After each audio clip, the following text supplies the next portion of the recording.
My scope detected something amazing, something in the light curve. People had missed it in the test data, a candidate planet around a sun-like star. Welcome to Seti Astro. So this is a pretty exciting day on Seti Astro. We're going to have a guest speaker who I've been collaborating with.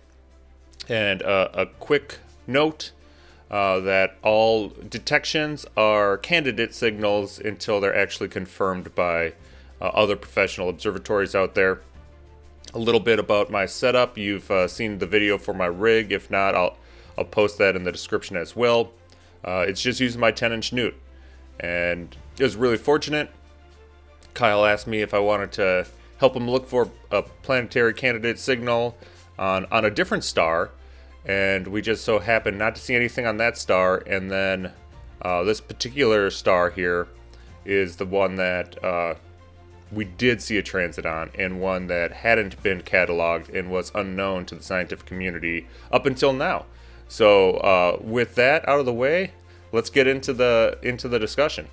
Why don't you just start with a quick intro on yourself, and then we'll just go into it from there.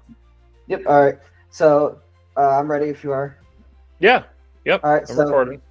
So hey folks, my name is Kyle Lynch. I am an amateur astronomer and a citizen scientist. I actually work with Exoplanet Watch on some projects and stuff like that. And I'm actually in the middle of developing my own code for exoplanet science, and as well as the detect code. And the detect code is meant to search for exoplanets at a faster rate and stuff like that, which will be soon released for a version 6. And the version 6 will allow people to conduct ground-based follow-ups, to do all that type of stuff, and have their own scopes look at exoplanets and stuff like that too. Actually, we kind of made a exciting discovery. Do you want to talk about it? Yeah, I mean, I could talk about a little bit what I did on my end. You had reached out, you're looking for exoplanets and stuff, and thought maybe my newt would be able to help pick up some potential candidates, which originally you had me looking at this star, this brighter one, but we didn't see anything there. But you saw something else entirely and quite exciting down here on this star here, close to this galaxy. It's obviously not in that galaxy, it's in the foreground here, but why don't you go ahead and let us know what you saw in the data. Yeah, so on the night of the 10th on April, we noticed a odd looking transit, and this was what showed in the data. And this is a particular, what we would call a potential exoplanet transit. Now, what we didn't know at first is obviously, like he stated, we had previously selected another star for our research, but ended up making this find on a different star and with his scope. And it was a rather V/U-shaped transit, and I actually was able to measure the depth. And the depth actually turned out to be a potential Super Jupiter candidate at around, I think the orbital period was something like 19.9 days. And it was seen in sector 21 of test data. Let me see if I can pull it up here. Yes, I can. Okay, sweet.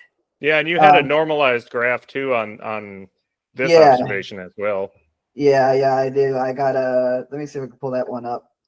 And this was the sector 22, because I was curious to see if Tess saw it, because I was pretty sure that Tess did. And sure enough, I got lucky, and I was able to make note of this dip here toward the beginning here, toward 1900. This is actually the candidate here, followed by 12 hours of nothing, and then transiting with another object. Now, this object actually may be a longer period, whatever it is. We don't have much information on it yet, but we could definitely say for certain that this is a relatively new candidate. The candidate has a measurable depth of about 1.29 radius of Jupiter, and I think I still have those measurements on your page. Do I still have that?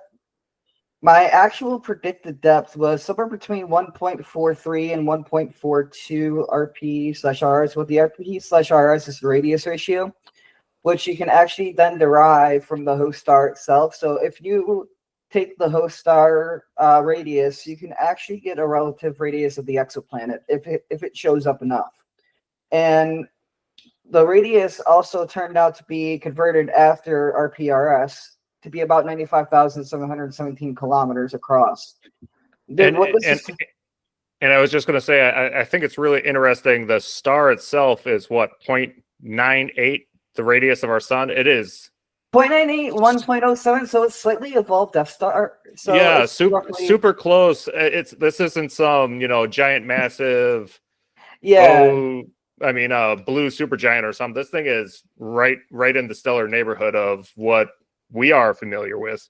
Right, yeah, and isn't our sun a population? I don't remember what type of population our type of is our sun, because I believe it follows the same type of population that our sun is. And the only interesting thing is that this seems to be a more evolved star, and so what I mean by that is that it seems to show what looks like pulsations, and the pulsations are what look like pulsating variables. And I think this is interesting because if that's the case, because recent Gaia information said that it was like what 10% what I checked, because I think I checked and it was 10%.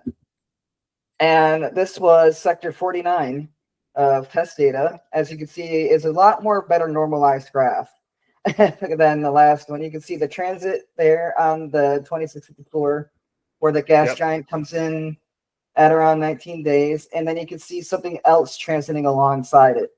And that actually has a rough transit duration of at least 12 and a half hours. So it's quite a huge, it's quite at a distance. So, slower, much slower moving. Yeah, it's much slower.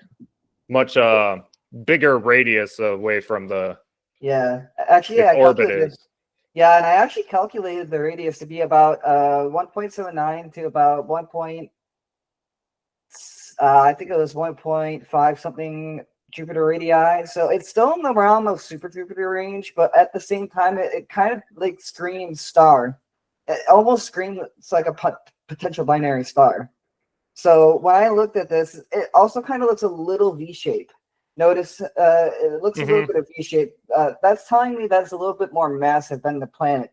Because the planet, while it is relatively U-shaped here a little bit, it is also kind of hinting that it could still be potentially a super Jupiter, or until we get further. Yeah, I think if you could pull up the normalized graph from the night of the 10th when I observed it, it's a lot more U-shaped. It's a lot easier to see. Yeah, let me see if I can pull that one up. This was actually an interesting night of observations because were we imaging on a full moon? Yeah. Yeah, because the scatter was wicked high. Like I noticed that the scattering was high, and as well as the residuals. The residuals looked wonky, obviously due to the moon like near Mercury 106. Yeah, I think the moon was only like 10 or 15 degrees away from where we were observing this. So the fact that we had such a, I know you're saying it's pretty scattered, but it's pretty clear where the U dip is here, which is really nice. Yeah, and actually I measured the transit duration about 3.8 hours roughly. And it also doesn't appear to be grazing in any way. And I think it's interesting that it's having these sort of interactions here. And I'm wondering if this is stellar variability, what I was talking about or mentioning earlier. Or we see some variability in the test data and in the at least in the test, you can see those long kind of humps. Roughly in its data. And I actually got a really good example of that one too, because I actually have, I think it was sector 49. Yes, this is sector 49, or not 49, sector 75. This was sector 75, and as you can see, it is quite prominent in that like arch looking curve there. You can see it resembles almost like a arch looking, and then you can see the transit there toward the end there, where it like has that U-shaped dip. And I think I showed you a bend I think I showed you a binned image of that sector where it was the candidate and it showed a 3.8-hour transit duration for that one for like a 19.9 day, and it lasted throughout the entire sector. Like, as you can see, there's no hint of that planet there at all, the one that was supposed to be transiting. Yeah. And actually, my theory for this is that it, while Sector 22 and 49 did see that, as well as Sector, I believe, 76, Sector 75 had quite a bit of problems with some of the satellite. And, but I thought this was kind of cool to see. And, but yeah, you can see this U-shape looking dip here. And the radius actually stayed the same. And so it was about 1.4, 0.14, or 0.13, and it stayed relatively the same. And I was able to get a radius estimate of around 95 to 97,000 kilometers still. So it still remained possibly a super Jupiter realm of things. So I think you may have stumbled upon something. That's my only explanation, is if it was a planetary in origin. Because it's interesting that Tess was able to see it. Our candidate super Jupiter is really close into the host star here, but we were seeing that other potential one that is much further out, and you ran a pretty good simulation on the system, right? Yeah, on the conditions. I was just messing around with a program called Universe Sandbox. Basically, I took actual transit data and I basically created a sim of like the actual system itself.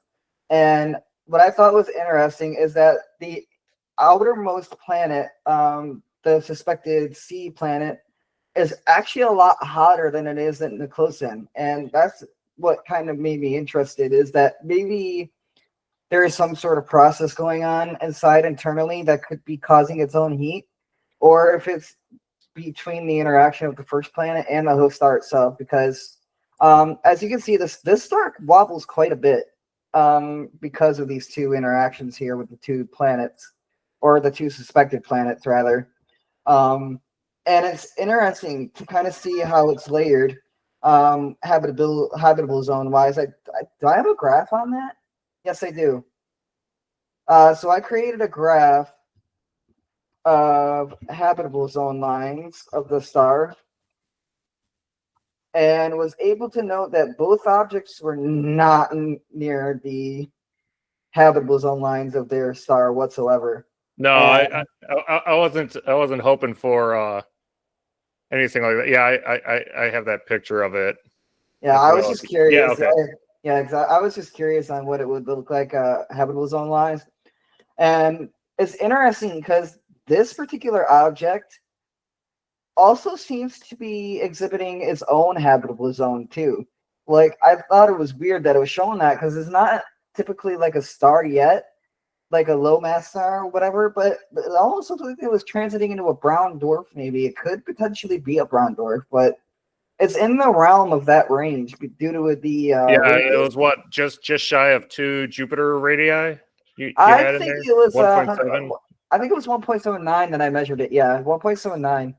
So it was. and I guess for all the viewers, planets really can't get much larger than the radius of Jupiter unless they're really close to a star to help puff them up, because it just keeps getting denser and denser and denser as you add material until nuclear fusion kicks off, where it could actually start growing in size. So if you have an object roughly twice the radius of Jupiter that far out, there's internal heat that's definitely helping produce it.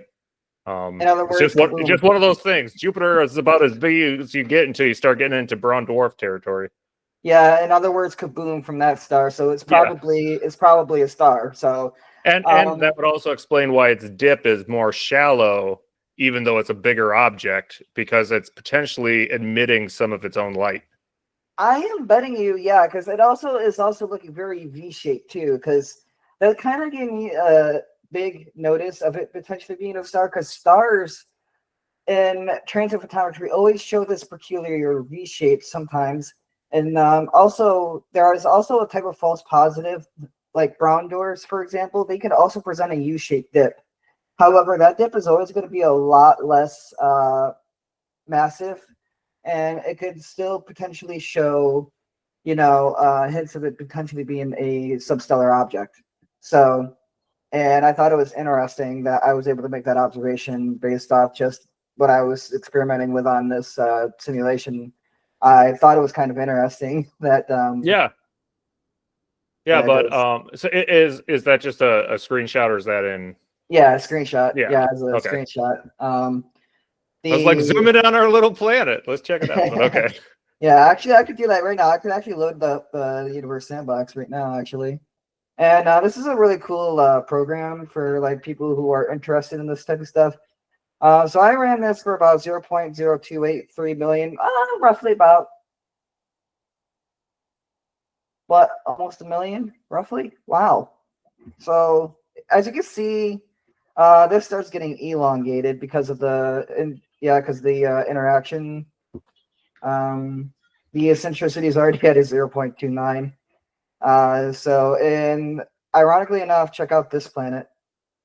Look at its eccentricity. It's slightly less, but it's not as disturbed as this one. Yeah, no, the one closer in is staying a lot more stable.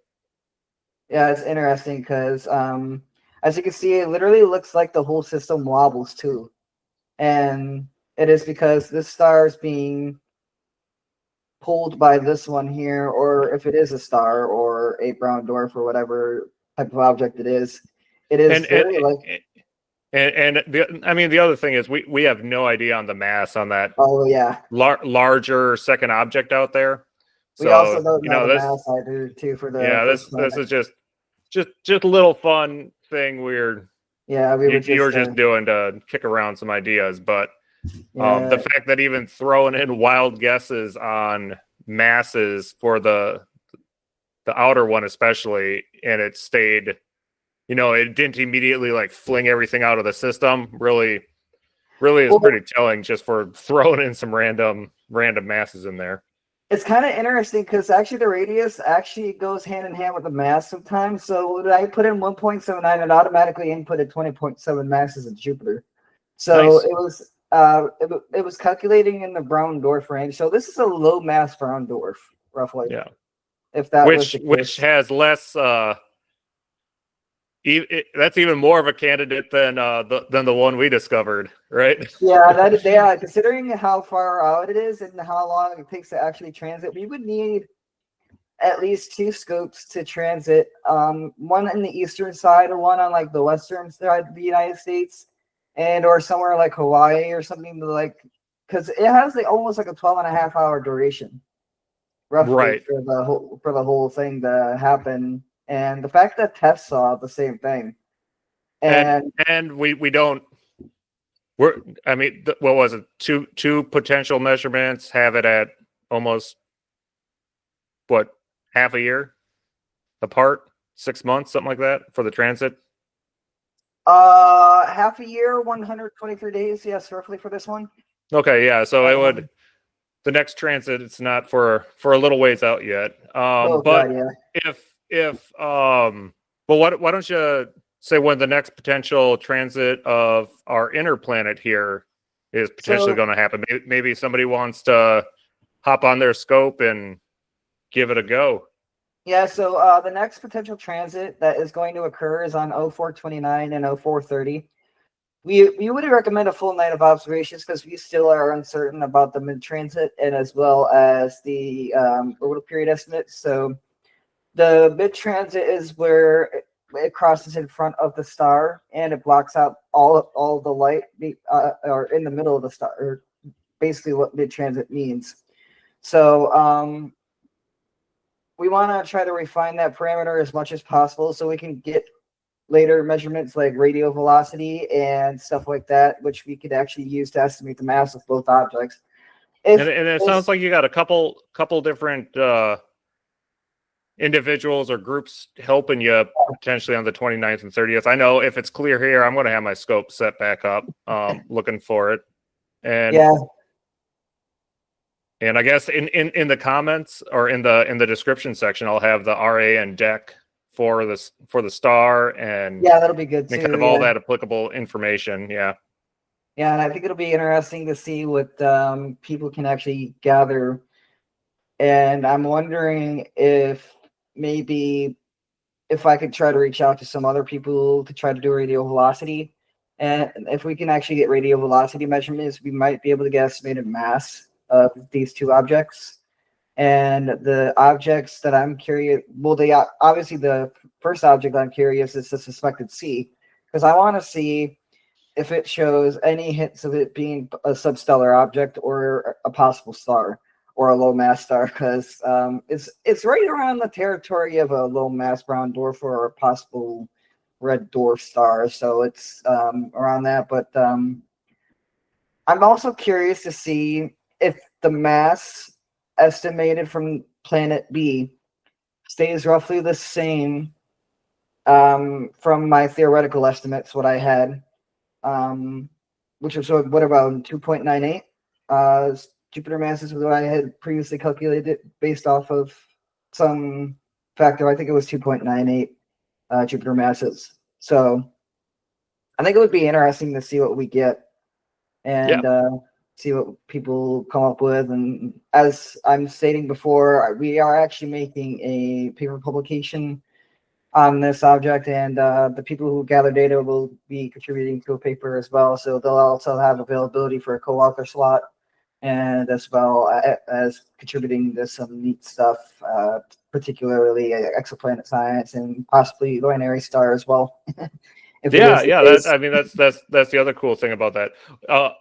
If you can you pull up the super rough draft of that just to Yep, kind of show that actually. no, this is like a for serious potential discovery here that's happening. Yep, and actually I could present that now. Let me pull up my paper. So this is like the abstract that I got written down so far. And basically it's just saying that we report on the discovery and characterization of a warm super Jupiter long period exoplanet. Try having you say that 5 times fast. Yeah. The classification was based off the radius estimation of RP/RS, which is basically just a fancy way of saying it's big. So, and then the super Jupiter candidate orbits an evolved F-type star with a stellar radii of about 1.03. Excuse me, and a mass of about 1.14. These were actual Gaia estimates, by the way. I was able to actually get satellite data. I thought that was kind of cool. Oh, nice. And so I also got actual epoch times of when the transits occurred, and as well as the orbital period estimates and stuff from what's called the box least squares method or transit least squares method. And they showed relatively the same. So I was able to run all 4 sectors. And let me tell you something about computing processing when running all of that. I was not prepared for my computer to almost overload when I was trying to get the second object orbital period. Ephemeris calculations are not the the easiest thing out there. No, and it was kind of funny because it almost bottlenecked my PC, causing a blue screen. I thought that was funny. So, yeah, we also got a radius estimate here, and for the second candidate object as well. And the second candidate object obviously is a little bit bigger than the one for the first one here. And so basically, this is just going to be a fun little project that we would encourage a lot of people to participate. I think it would be interesting to see what we get, because I'm going to be fitting everything together with a program called Exotic. And I have to shout out Exoplanet Watch Group with this because they're the ones that actually developed Exotic. I think it was Rob Zalom and Kyle Pearson. They are amazing people to work with on Exoplanet Watch. And actually, if it wasn't for them, they basically got me started in this type of field. So, yeah, it's I'm going to be fitting everything with Exotic. And I think what I'm going to do is if everybody has decent enough data, and I could probably present like a global light curve to like a like an actual like meeting with LCO and present what the group's been doing and stuff like that, and maybe talk about maybe future projects involving more people like Exoplanet And Watch, more citizen science. and those of the viewers that aren't familiar with who or what LCO is. Oh yeah, the Last Comers Observatory. I should have said that from the beginning. The Last Comers Observatory. I am a Global Sky partner in the LCO Last Comers Observatory. I have a project called Project Eyes in the Skies, and we also do exoplanet stuff and also astrophotography. So if you would like to participate in the either data reduction or data gathering, feel free to let me know, and as well as because I can lead you guys to uh, potentially discovering your own objects. Wow, I just had a brain fart right there. All right. Potentially discovering your own No, objects. lots of cool stuff, and this is, I mean, I'm really excited because serendipitously, my first night of observing is when we caught this, and it probably isn't the norm, but if it gets anybody else excited out there to try to do this, it's possible with amateur equipment now, exoplanet hunting, which if everybody remembers, in the 90s, we didn't even have a confirmed exoplanet at all. And now It we're just wasn't sitting. it wasn't until 1995. I actually know the people who made the first discovery. And we're just sitting 30 years to the year later, and from my backyard, we were picking up this detection that led us down this rabbit hole to get more data out of TESS and Gaia and stuff, right? So pretty crazy. Yeah, I was really curious to see what we could get, and I was really surprised too, because I wanted to see if TESS saw the same thing, and obviously it did, and it was cool because if TESS didn't see it, then we would have had a slight problem, because if TESS didn't see it, it would have probably not have been a genuine detection of this particular candidate, the particular candidates, because I think we also have to somewhat rely on TESS as well to see if they also saw it. Because obviously at some point. Yeah, and that's the thing, right? With all these detections, they're all candidates until they're confirmed. Until somebody confirms it. And that even includes TESS and Kepler and these already professional space-based scopes. Everything needs confirmation. Whether you're the citizen science person in your backyard or you're running TESS. So hey, I really appreciate it. This has been super exciting. If you're new to exoplanet hunting, I would recommend joining Exoplanet Watch. They're a great group. They can help you get started in data analyzing and data reduction and possibly gathering or contributing, because there's multiple projects on that, and as well as a lot of great people I've met through over the years. I highly recommend that group, and I'll have him post the Slack channel down below, so you could have them join Exoplanet Watch too. So, yeah. I'll have links and stuff all in the description for everything. Well, I hope this excites some of you to get out there and do some citizen science. Be sure to join the Discord if you got any questions for myself or Kyle. We have a very active Discord community. Or if you just want to put some comments down in the video as well, that'd be great. Please comment, like, and subscribe.